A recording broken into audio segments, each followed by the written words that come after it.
Hello everyone, welcome to third episode of Jai Puran by Jai Ranpura. This Navratri I am here with new episode in a series. Navratri के 9 दिन के 9 parts में मैं माँ दुर्गा के 9 स्वरूप की पूजा के बारे में क्विक और सिंपल पॉडकास्ट लेके आया हूँ. Don't worry, I will make sure कि ये ज़्यादा बोरिंग ना लगे.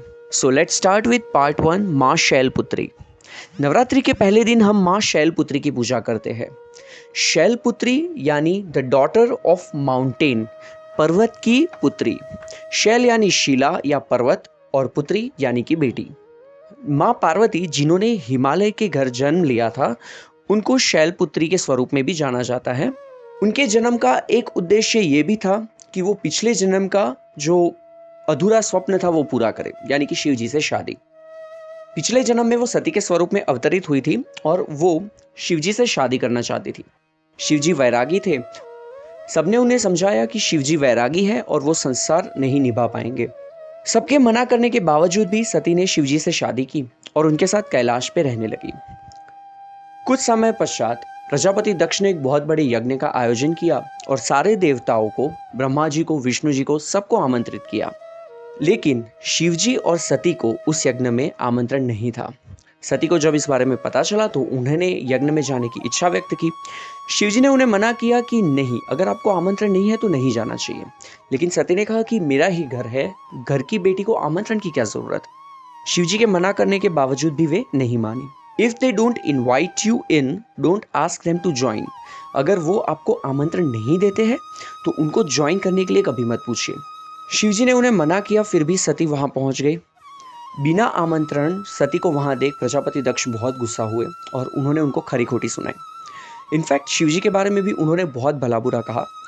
सती से ये अपमान सहन नहीं हुआ और यज्ञ की अग्नि में ही आत्मदाह कर लिया. शिवजी को जब इस बारे में पता चला तो वो वहां पहुंचे और गुस्से में उन्होंने वीरभद्र का भयावह स्वरूप धारण किया और बहुत संहार किया. उसके बाद सती का आधा जला शव लेके वो पृथ्वी के चक्कर काटने लगे. अब वो वैरागी है, वो भूल चुके थे और मोह माया में फंस चुके थे. ये एक रीजन था कि ब्रह्मांड में इम्बैलेंस क्रिएट हो सकता था और ये इम्बैलेंस को रोकने के लिए विष्णु भगवान ने सुदर्शन चक्र चलाकर सती के शव के टुकड़े कर दिए. और कहा जाता है कि वो सारे टुकड़े जहां गिरे वो हर एक जगह शक्तिपीठ प्रकट हुए. भारत में कुल 52 शक्तिपीठ है. गुजरात में अंबाजी जो एक शक्तिपीठ है, वहां मंदिर के नीचे अगर आप जाओगे तो माता जी का हृदय जहां गिरा था वहां आज भी उसके दर्शन हो सकते हैं. इसके बाद उन्होंने अगला जन्म लिया हिमालय की बेटी बनकर और इस जन्म में उन्होंने शिव जी से शादी की. इस पूरी कहानी से 2 चीजें सीखने मिलती है. एक, अगर आपको कहीं जाने का निमंत्रण नहीं है तो मत जाइए. और दूसरा, a woman can love across birth. अगर प्रेम है तो जन्म जन्मांतर तक चलता है. So this is it for the first part. We will see you in the next one tomorrow. I know थोड़ा सा लेट हो गया, लेकिन फिर भी I will try कि मैं रेगुलरली आपको नवरात्रि के 9 दिन हर एक स्वरूप के बारे में एक एक स्टोरी प्रेजेंट करूं.